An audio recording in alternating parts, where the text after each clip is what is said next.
couple of things. I called your receptionist to schedule my appointment with you. I know it's not time yet, but I mean, I got 30 days sober, and I really want to drink. I just really want to drink, and I don't really know why.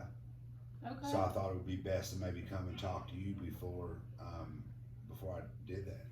Okay. What are your thoughts like right now at the present moment? Like, what are you experiencing? What are the thoughts really like? Well, I just feel like that. All the problems I've had, and I was well, they say I was an alcoholic for a long time, and then I went to treatment, and they told me that I can't ever drink again safely, and it's just really bothered me. They said I can't ever drink again. I mean, I know I get kind of bad, but I see other people drinking and they don't have any problems, and I just wonder. I don't know. I'm feeling anxious a little bit and depressed, and home life isn't so good. Me and my wife are having a lot of problems. The kids don't listen to me. My dad's an alcoholic and still goes to work. I just really want to drink. Okay. So what I hear you saying is that all the problems that you have and all the 30 days is a big accomplishment. So what I really hear you saying is that a drink right now in this moment would relieve kind of what you're feeling. Is that what you're saying? I think so. I mean, I've always I never really liked feeling stuff or emotions, and I know that I know that alcohol for me helps me relax and kick back. I'm not so worried about everything. I just kind of have a good time and enjoy life more when I'm drinking. Okay. Have you been experiencing that? Like, do you feel like you're being left out, or you feel like you're not having fun? That's kind of what I'm hearing you saying. Life is not as fun without alcohol. I feel like that because treatment has me going to all these meetings, and I don't like them. I don't like the people in there. All my buddies are going to the lake and drinking beer and having a good time, and they're not having any problems, and they're allowed to drink. So I mean, I just want to, I want to drink. I want to do what I like to do, and I don't understand why I can't. My wife's saying she'll leave me if I drink again, and I got those DUIs last year. I got 2 DUIs last year that you know about, and it really caused a lot of problems. But I think the cops were just out to get me, and I feel like that I should be able to drink like everybody else. So what I hear you saying is you're pretty much resentful that you've been diagnosed with alcoholism, and you just see everybody else having fun. But what you also said in the same time was that you've received some pretty hefty consequences. Like when you first started, you had said you're having family problems, and now you're talking about consequences with the police. Right there you kind of talked yourself into like what it's like for you to drink alcohol rather than what it's like for other people. Like presently, do you feel like your life has gotten better without the use of alcohol, even though there's still trouble? Well, I feel better physically. I'm sleeping okay, and I feel healthier. I'm eating healthier. I'm more active with the kids. But I just it's hard for me to understand how I just can't do something I like to do anymore. Right. And I think some of those consequences were I am resentful because I feel like the police were out to get me. They were tailgating me, all that stuff that I talked to you about. I just feel like they were out to get me. I had a couple beers, but I wasn't that drunk, And my wife likes to nag and complain, and I think she just don't like me having a good time. When I'm out drinking with my buddies and we're at the lake or whatever, I'm having a good time, and I just think she don't like it. Okay. I just don't understand why I can't drink.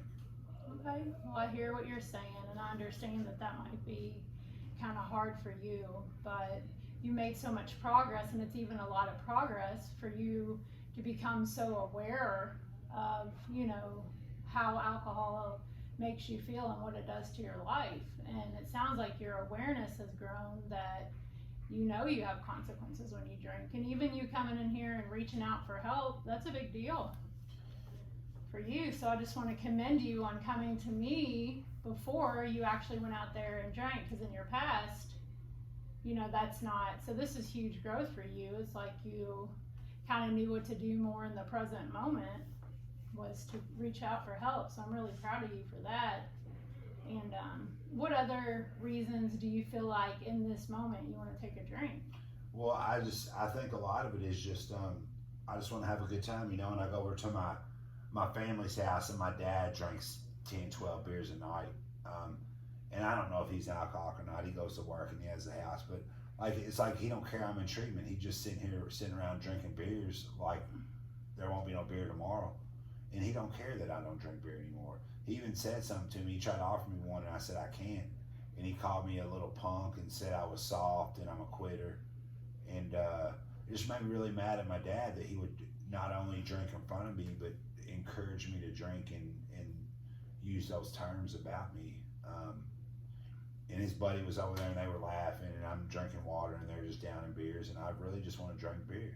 So do you think that your ego and your pride was affected when your father and them were calling you names and asking you to drink? Does that play into it? Probably some, because that's just what I've always done ever since I was 14 years old. I just drank beer, and it never really was a problem. And I don't even know if it's a problem now, but probably because they were calling me names and calling me a quitter.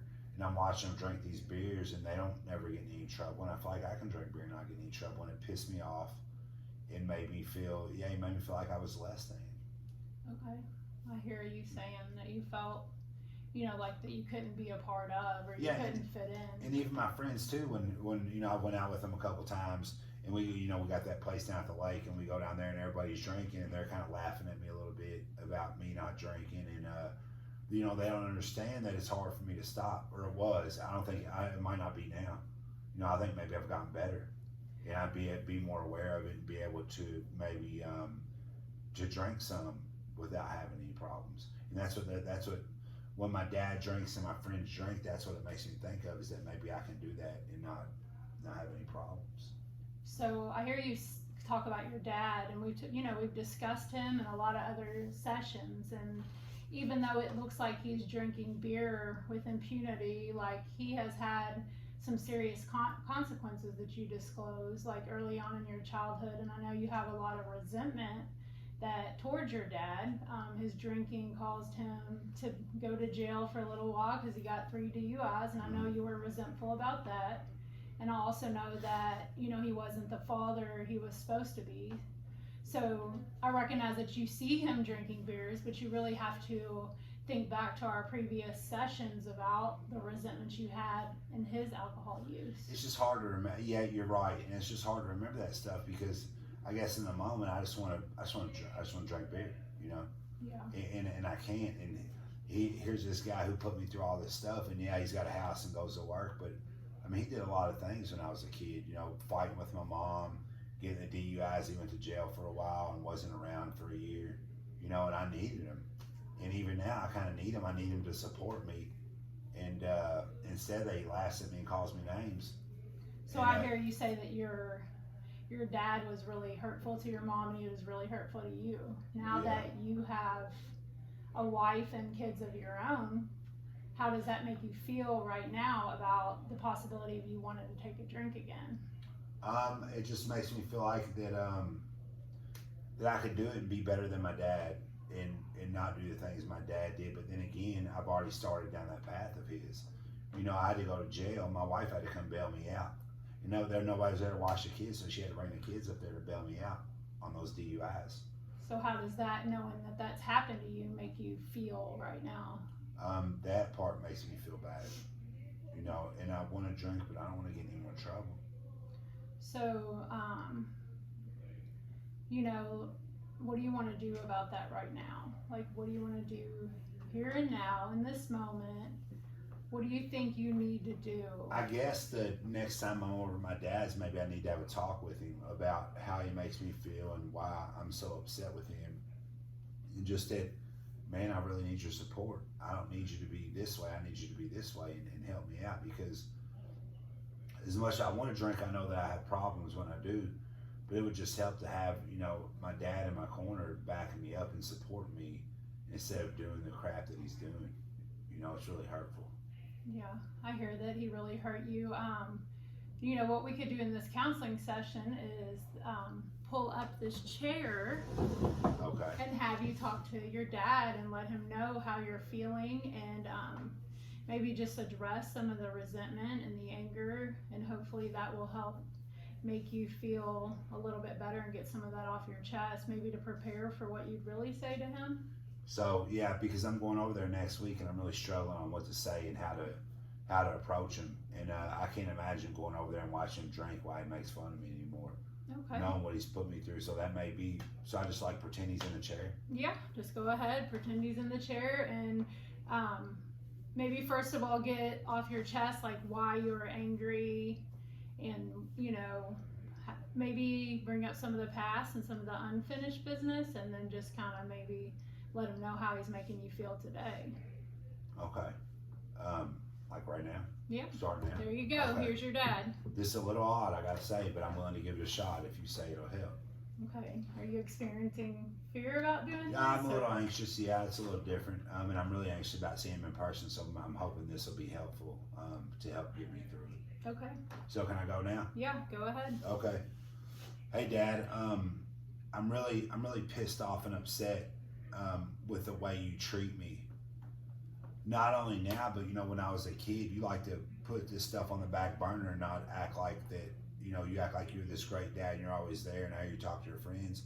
Like I remember you getting in fights with Mom when I was a kid, and me and my sister had to go hide in the closet because we were scared because you were breaking stuff and throwing things around, and Mom was scared. And I remember you just stinking like whiskey when you did all that, and you had this look in your eyes that really scared us, and we really didn't know who you was. You tore our house up multiple times, and you made our mom scared. You made us scared, and you talked to us terrible. And I know you don't like me bringing that up, and you like to act like it never happened, but like I'm still mad about that. I'm mad that you got these DUIs and you couldn't drive us to our baseball games, or sometimes you would, and you'd even be, we think you were drinking beer while you were doing that. You went to jail. You got in so much trouble you had to go to jail, and like you missed this whole year of my life where we really needed you, me and my sister. And I don't understand how you can be this, think that you were this great dad and tell your friends you're this great dad when you wasn't. You was a terrible dad. You was terrible, and I'm still mad about it. And now, I guess I grew up to be like you, because now when I drink, I do stuff like that too, and I get in trouble. When I went to treatment, and you didn't support me, and you didn't call me, and I tried to call you, and you act like you kind of laughed at me and said I was a quitter. And now I've got 30 days sober, and I come over there, and you try to get me a drink, and I don't understand why you do that when you know how I get. And you call me names, and you said I was soft and a punk and a quitter, and you and your friend were laughing at me, and it just made me feel just blind rage and anger and embarrassment that you would treat me like that. And your friend was laughing, and my wife heard some of it, and she was almost upset because I didn't stand up for myself and I wasn't being a man. And you did this to me. You're the one who made me like this. You made me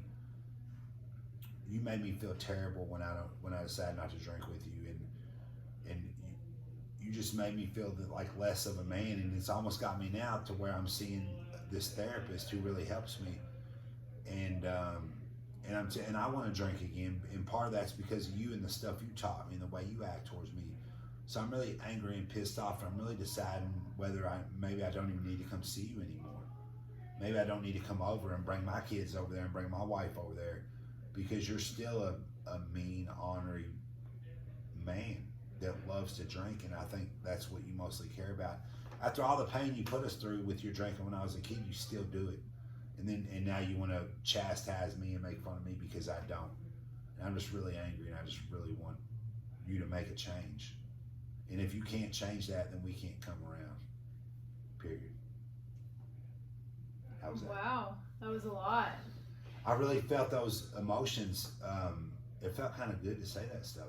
I've been holding that in for so long. Like, we've never really discussed the things that happened in the past, or discussed the things that are happening, right now. I really think you did an amazing job with that, and it's just kind of a way to get the feelings off of your chest, so that when you do finally have the conversation with him, you kind of already went through it, knew what you would say. How did that make you feel to get all that off your chest? It felt good. It felt like I just felt like I was standing up for myself finally, and being a man, and letting him know, like, hey, you've hurt me, and you're still doing it, and I need you to stop, or I can't be a part of your life anymore. And it felt good saying that, because I've always kind of shied away from confrontation. Yeah. And I feel like this is a conversation that really needs to happen with him, or I really got to stop coming around. You know? And I feel like in sobriety, like what I hear you say is that you finally feel like you can stand up for yourself, and that's just something that's really important, because we let people walk all over us, or and standing up for yourself, and even being willing to make the necessary changes in your life, which is really what you've done by coming in here. Is you've made a change. Instead of going and letting them drive you into taking a drink, you have made it in here to talk to me about it, express some anger, and really just trying to move towards a solution, and maybe move towards some goals. When would you think that would be an appropriate time for you to finally say something to your dad? Well, I'm going to see him, like I said, I'm going to see him next week. So I think then would be a good time. Maybe we can go out to the garage while, the kids are in there with my wife and my mom. Maybe me and him go out to the garage and talk. Okay. And I can just get it out, Yeah. And I'm not sure how he's going to react, but I think I'm ready to say what I need to say. I feel like your awareness has grown a lot of what you might really have to do to stay sober. Everyone has a past, and it doesn't, it doesn't make the things your dad did to you any smaller, but just recognizing, that there is unfinished business in the past, but like really what you're trying to do with the presently, what I heard you say is that you are willing to possibly not even go around your dad if he doesn't change his behavior. I feel like I have to protect myself, and I'm glad you helped me to see that, because that really wasn't something I thought about until you had me talk to him in the chair, Yeah. And that might be what I have to do. That's really insightful. I'm glad that you got that out of it. As far as, with your dad, I feel like we have really done some growth in that area. And then your reason for coming into treatment today was also pretty much to get this off your chest so that you can stay sober. Do you have any short-term goals for you and your sobriety, or things that, because coming in and seeing me is one thing, sobriety is a daily thing, and obviously you can't come in here and see me every single day. So what are some short-term goals? Well, I think the biggest short-term goal that I need to really take a look at or work towards is hanging less around my drinking buddies, and start maybe trying to meet some more guys in those meetings that I go to.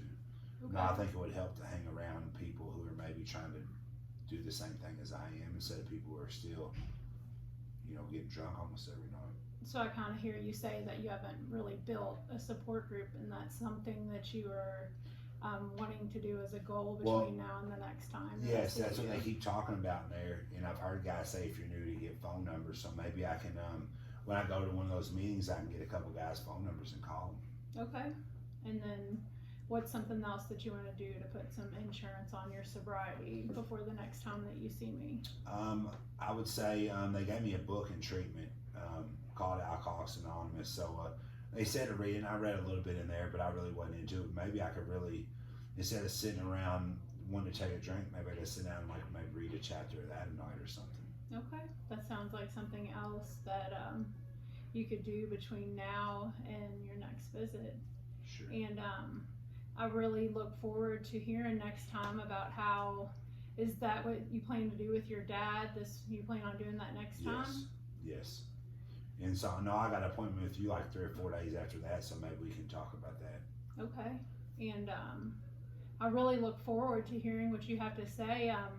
It's really, great for me to see you finally be able to stand up for yourself, do what it takes to stay sober. That's a far cry from the man that walked in here 30 days ago, because you didn't want to do anything but drink, and now you're trying to better your relationships and you're setting goals for your sobriety. And I just want you to know how proud I am for you.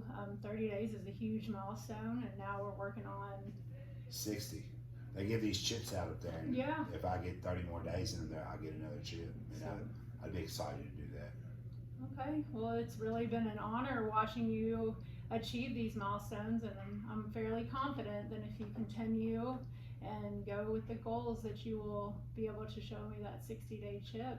Yeah, I would love to. All right, is there anything else that you would like to talk about today? No, I think you really helped me out a lot, and I just wanted you to know that I feel a lot better now than when I came in here, so I thank you for that. Okay, well, I look forward to seeing you again. Thank you, Kevin. Thank you, Aaron. Thank you.